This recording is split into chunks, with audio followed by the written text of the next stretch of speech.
everyone, and welcome to another edition of Political Theatre from Deccan Herald. Our guest today is, for a change, not a politician, but a best-selling author and investor, Ruchir Sharma.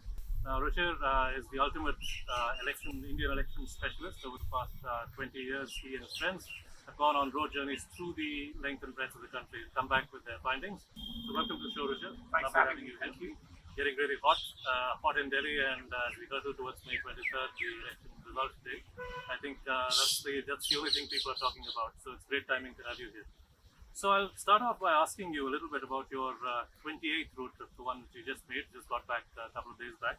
Can you tell us where you went and give us some high-level findings of what you saw? Yeah, sure. So the basic template of our trips is to spend a week on the road, and of course there's so much to cover in a national election, but it is to sort of go towards the later stages of it when things really hot up, and to go to areas which we think will be very critical in determining the outcome. So this time what we decided to do is to go to West Bengal and Uttar Pradesh. So we flew into Kolkata, spent a couple of days around Kolkata, and then we had to leave Kolkata a bit prematurely because of the cyclone, which shuts the airport down. And then we went to Uttar Pradesh, where we did an entire road trip, beginning in Lucknow and all the areas around it, and ending in Varanasi. So that was the length and breadth of the road trip this time. So about a week, was it? Yes, that's right, exactly. And you must have traveled a few thousand kilometers. Well, yeah, in terms of on Indian roads, it's hard to do a few thousand kilometers, but yeah, we covered quite a bit. Yeah. So, Mota, top line, what did you see? I think that I can't remember a time when India has been this polarized. And I think it's this polarized at every level. At a caste level, at a religion level, at a region level, and also at a leader level. That you either love or you hate Modi. That's the typical emotion that you get in most parts of India. Yep. Then in terms of region also, I think that in the south, a very different elections being fought, where the national parties in many places are just not even existent. And as I even write in the book, that I remember even in 2016 going on those trips and people asking Modi who, Rahul who, virtually in many of those states. So you have a bit of that sentiment. And then, as I said, that obviously at a religious level, we have seen a lot of polarization. And in UP in particular, at a caste level. Now, we have always known that Uttar Pradesh is the typical Indian state which follows that old line in Indian politics that people don't just cast their vote, they vote their caste. But in Uttar Pradesh this time, I found the caste lines to be even, if that were possible, more sort of hardened than in the past.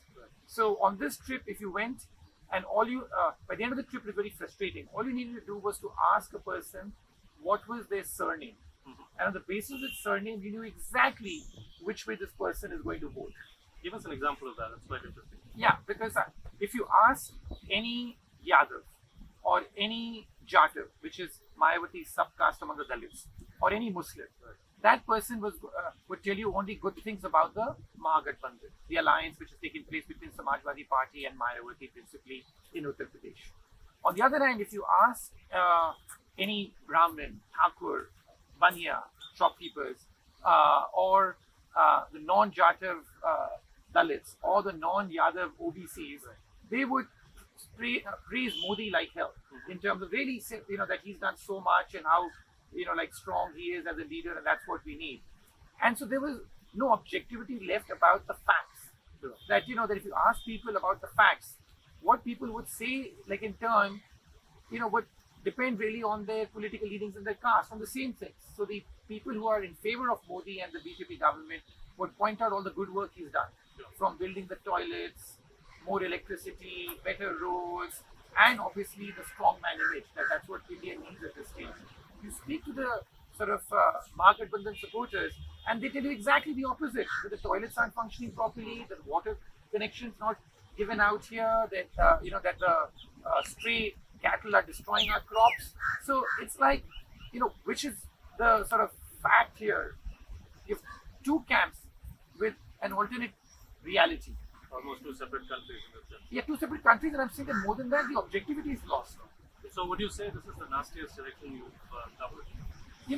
We always say that with every election, I feel. That given the progression of media, social media, every election appears nasty. So it's very hard to say nastiest. But most polarizing, yes. And also in terms of, I think the other thing which also like in this election I found was the fact that very hard to find swing voters.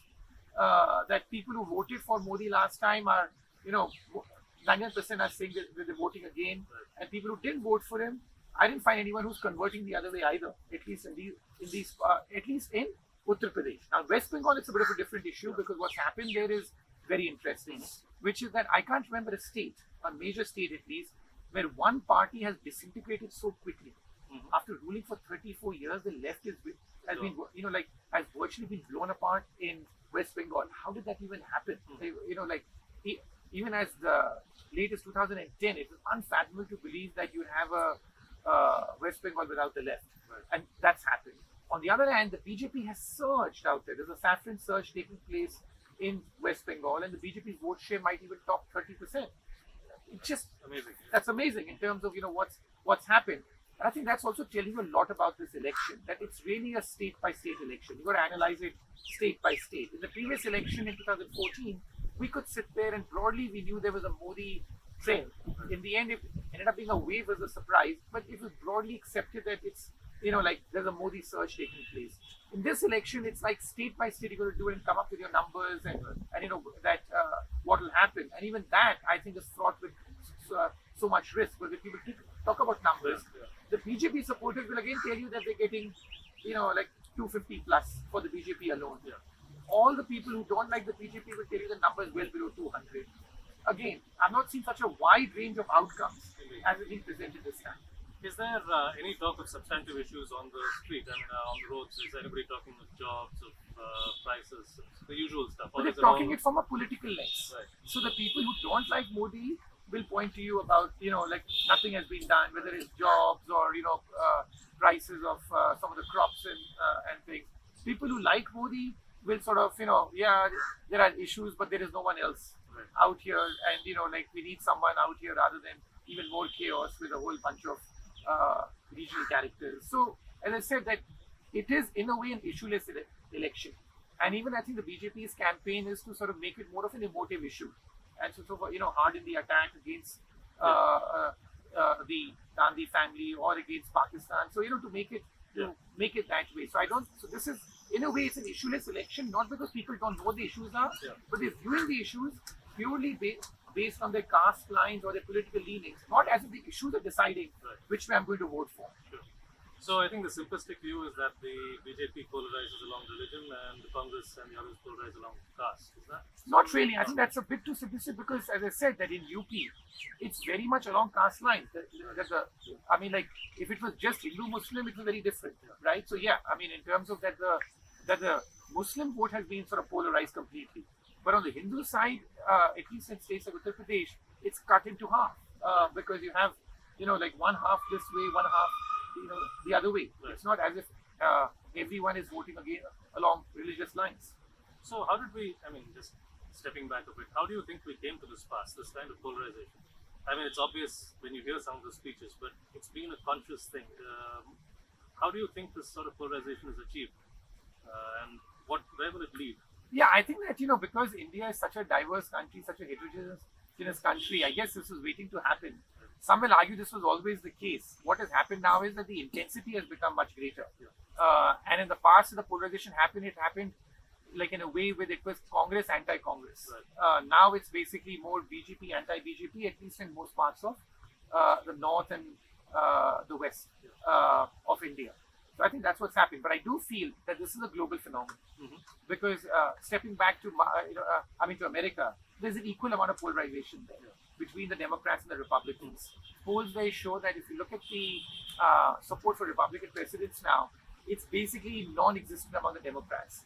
30 years ago, about 30% of Democrats would also support a Republican president. The question of that happening now is zero, and vice versa. That no Democrat president is going to find any support amongst any of the Republican constituencies. So this is incredible polarization, and I suspect things like social media have sort of played a very big role in sort of polarizing things. But they have amplified what exists. Yeah, right? yeah. So what is at the root of all this? Would it be swing too much on one side earlier and now it's kind of... No, as I said, then I think that, that old line that the past is better remembered than lived.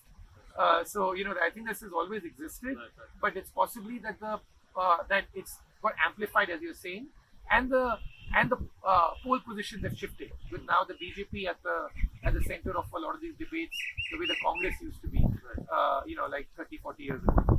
Sure. So you mentioned Bengal and you mentioned UP. So we take a short deep dive into this. I mean, Yes. let's go with Bengal because that's your prediction is quite interesting there in terms of vote share. Yes. Now, what would that translate to in terms of seats at most for BJP? Very hard to call because you have to cross a certain threshold before it starts converting into seats. Right. And as I said, it's such a mug's game in India to convert vote shares into seats. That's why exit polls, opinion polls, Sure. often end up sort of getting the seats so wrong in terms Right, of what right. reality is there. There's no way for me to independently assess that. So what I do know is that the conventional wisdom amongst the Kolkata crowd is that about 10, 12 seats is what the BJP will end up winning, Right. which is still a sizable gain from last time. Yeah. But that Mamta still has a very sizable machinery out there. And what I find also interesting in this election, and this is a bit of a health warning because it's true in both West Bengal and the rest, that there is a bit of a fear factor, is what we are told. Mhm. That that in many parts of the Hindi heartland, we are told that a lot of people don't want to speak against the BJP or the government for the for the fear of retribution. I don't know if that's true or not. We had pretty good conversations, but there's a general feeling of that.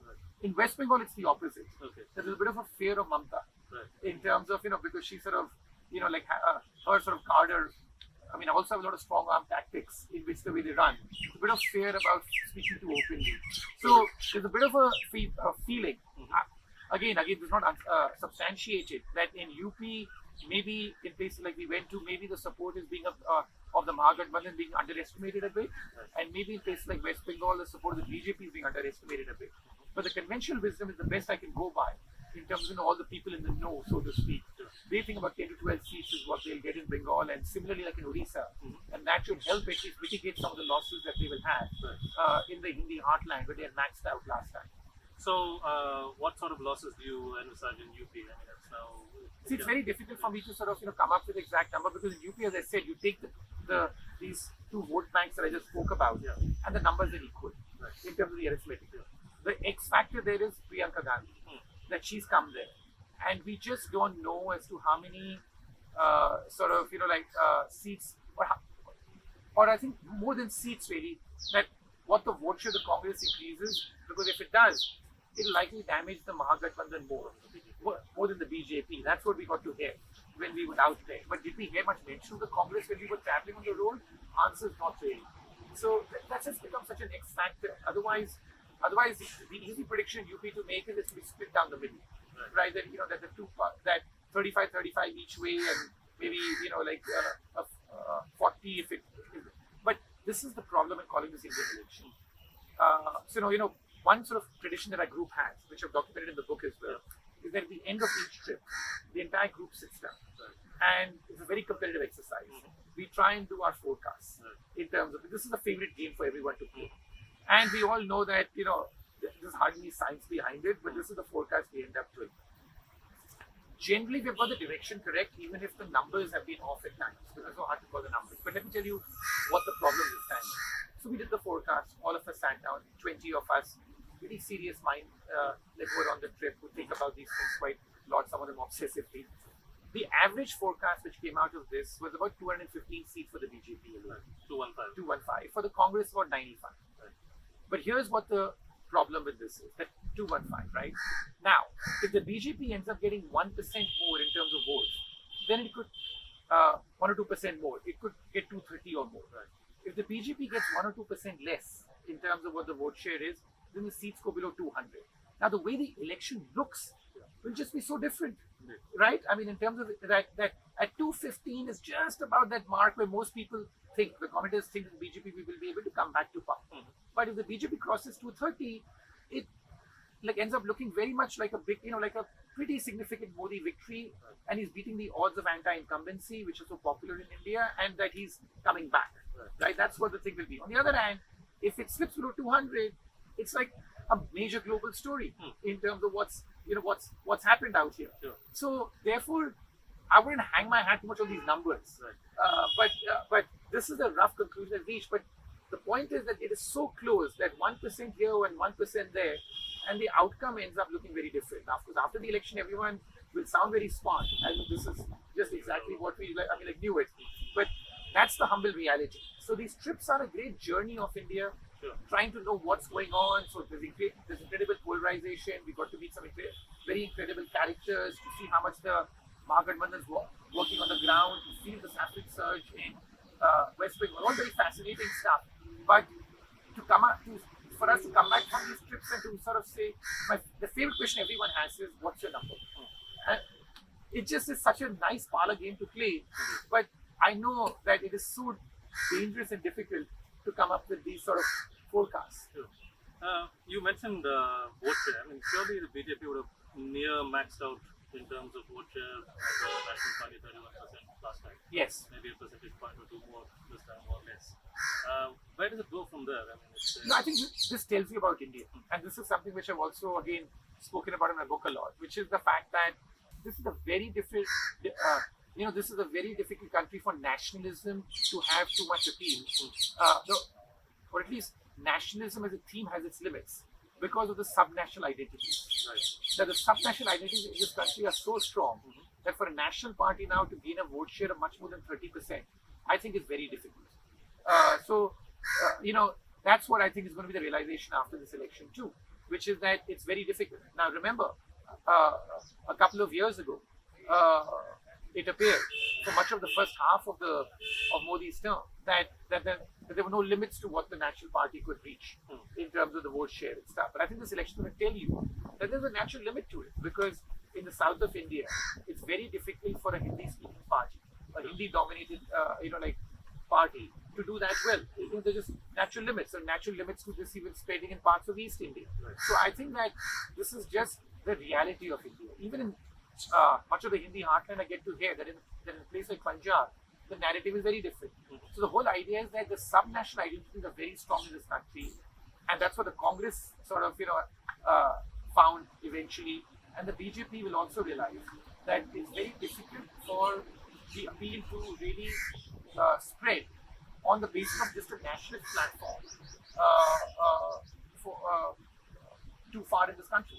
So is one message, one takeaway from that, that you need to keep the sub-nationalists apart from each other, in the sense you don't want them coalescing, right? Yeah. So if you were the BJP or the Congress, but is that possible at all? No, that's very difficult. I think that what they need to do is to co-opt that, Right. which is to basically, they have to encourage more strong state leaders. They have to encourage more of the sort of sub-nationalism to be played out within their party ranks, because the Congress killed that culture, and that's why the Congress suffered so much.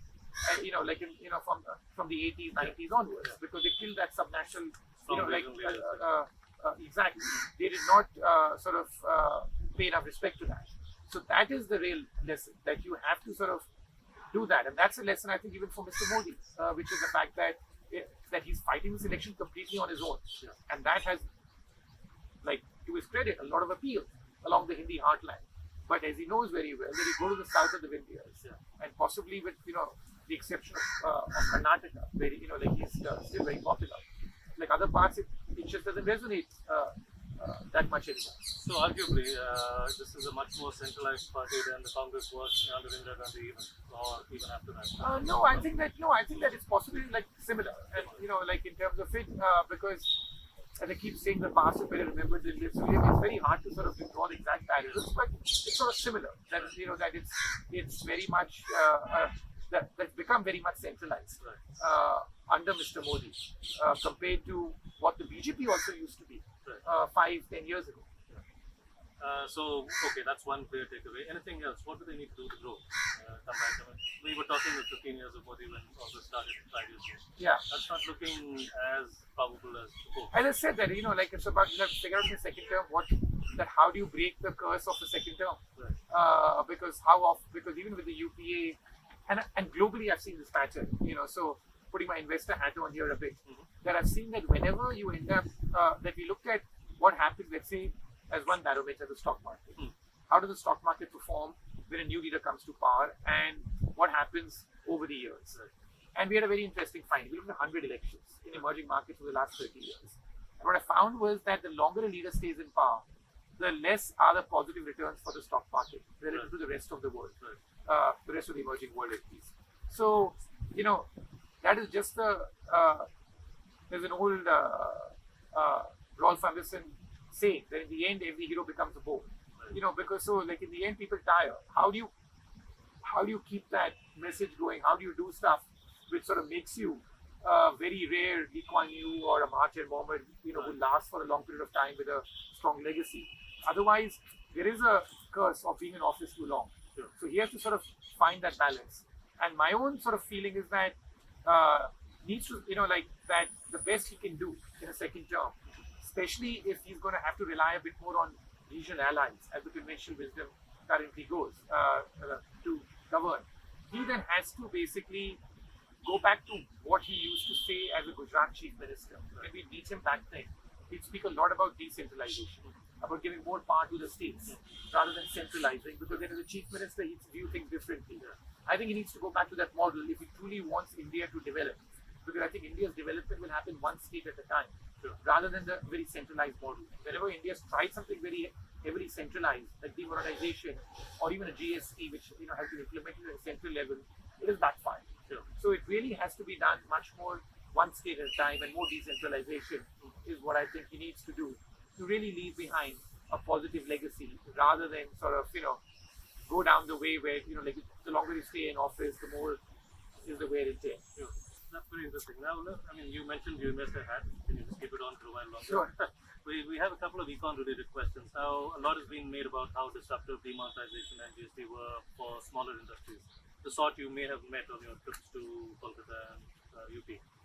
What did you see on the ground? Is it really that bad, or no longer? I think that when I went for my previous election trip, which was to Madhya Pradesh and Rajasthan in December of last year, November-December of 2018, I saw much more of a negative effect there. I think that things are sort of stabilizing now, but I am concerned about the fact that the economy in general is looking a bit weak just now. Look at the and it's not. I'm not sure whether we can link it all to demonetization and GST, but there is a liquidity crunch people speak about. You look at the sales of two-wheelers, of passenger vehicles, of commercial vehicles. There's something going on where the economy is just not sort of seeming to sort of grow at the pace that everyone speaks about. Nobody thinks this economy is really growing at close to 7%. It just doesn't feel that way. It doesn't pass the sniff test. There's a lot of controversy on that. But again, I go back to that problem of the political economy, which is that the BJP supporters are not willing to accept that. For them, that it's not an issue. It's okay. And the anti-BJP supporters will only point to this. So it is so sad that there's no objectivity left. Even on the GDP data, it's completely along political lines. There's very little sort of reflection going on based on what the data is. But surely Mr. Modi's core constituency, or what used to be the small traders, they would be feeling the pinch even if they don't admit to it, if there was a pinch to be felt. Yeah, I mean, I think that is true, but they still feel that, when we ask them the question, so they admit to that. But they still say that, who else is there?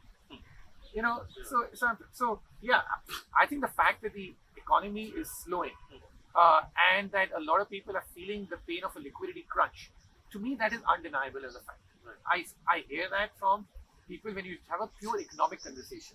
The political economy gets complicated, that who's to blame, what's the thing, should really Modi be to blame, and that's just how it is. I mean, I think that's the sign of the polarized times we have. But the fact that we are in the midst of a major economic slowdown and people sense it, I think there's no question of that. Of course, some of this argument has to do with the fact that the global economy is very weak today, with the exception of the US, which is still doing okay.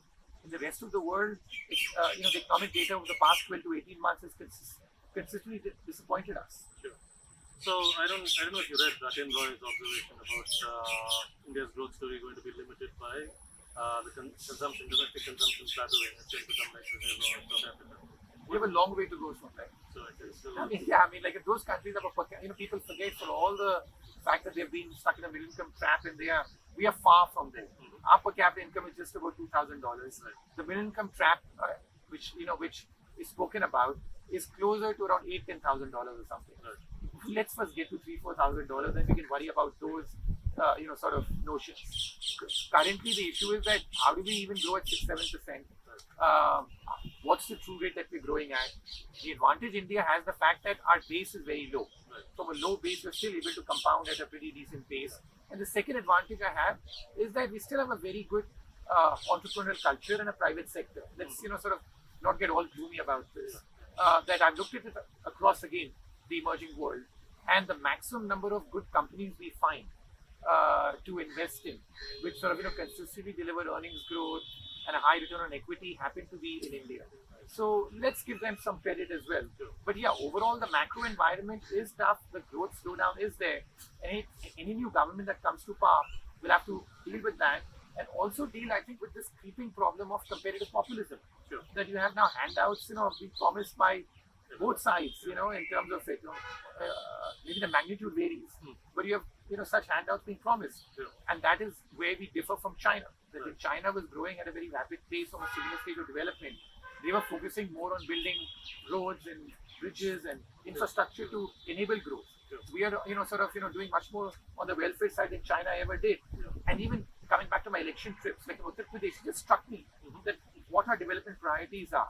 The biggest menace in Uttar Pradesh we found was a stray cattle, and the economic effect of that, I think, is still not been understood, or at least has been underappreciated. But now the government, because to deal with that problem, is being forced to build more and more cowsheds. Now, should that really be a development priority of building more and more cowsheds, basically because you have killed the cattle trade, or should we be spending that money in terms of doing more to improve your basic infrastructure? It just tells you about where our development priorities lie, and then it's no mystery that if you're spending that much amount of money on those objectives, you're never going to grow like China, because China had a similar stage of development. Basically it was ruthless capitalism. It was people could sort of get whatever land and they wanted. There were hardly any labor protection laws, and you just ended up sort of growing at a rapid rate. And now they talk much more about instituting a welfare state. India is sort of going the other way, in a way. Yeah, so that is a concern for me. Certainly. Now, let's just bring the two together, the economy and the result of the election. Now, let's take three scenarios. BJP and NDA wins, the Congress-led combined wins, and then the federal front wins. How do you think the economy is going to respond to these three results? I think that the initial response will be if the BJP doesn't come back to power, it'll be a negative knee-jerk response. That's the markets. That's the markets. My feeling is that that there is no real relationship with the nature of government you have and what the economic outcome is. And that is what history has shown us. That we ended up getting like in the period of 96 to 98, a lot of people still refer to the budget in 97 as a dream budget. It was in the midst of a coalition government, which was about as ragtag a coalition as we got. In 2009, when Manmohan Singh got re-elected, the stock market was so euphoric. It was limit up for a couple of days, thinking that stable governments come, the left is being edged out, and how good this is going to be. The next 5 years, most people will agree, with an economic disaster as far as India was concerned. So I think that there's no real straight connect here between economics and politics. And another statistic that I refer to in my book here is that we did a study to look at that if a state's economy grew at a pace of more than 8%, what is the political outcome? And we found that in a chief minister's term, if that happened for 5 years, 8% growth is a pretty significant achievement. Half the time, the state chief minister lost the election. So, that's just what India is. There are so many factors which are like other variables, including in Karnataka. No chief minister seems to come back, even when Karnataka has had a pretty strong growth run. So, Karnataka is among those 27 instances that I've looked that we found, where a state grew at 8% a year on average during the chief minister's full 5-year term, and still the chief minister didn't get re-elected. That's fascinating.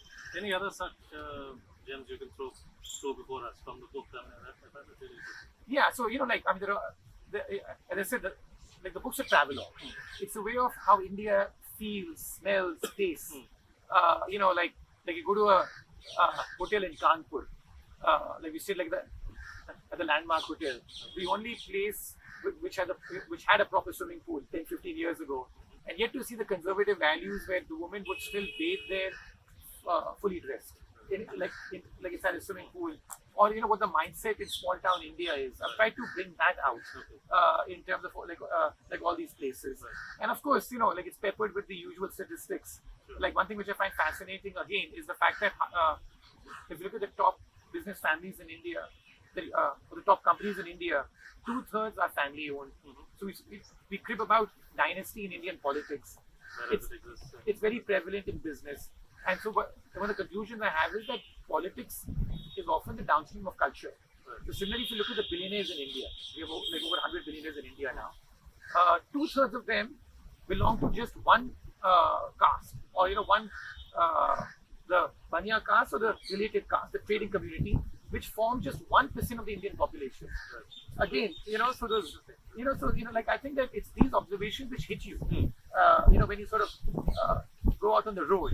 And then there's a fascinating journey of this country, the hospitality, in which I was thinking about it, that in which other country can I go to, and these cars, these convoys of ours barge into people's villages and homes, and the hospitality is extended. The food is come out, you're allowed to use the toilets, the water is served.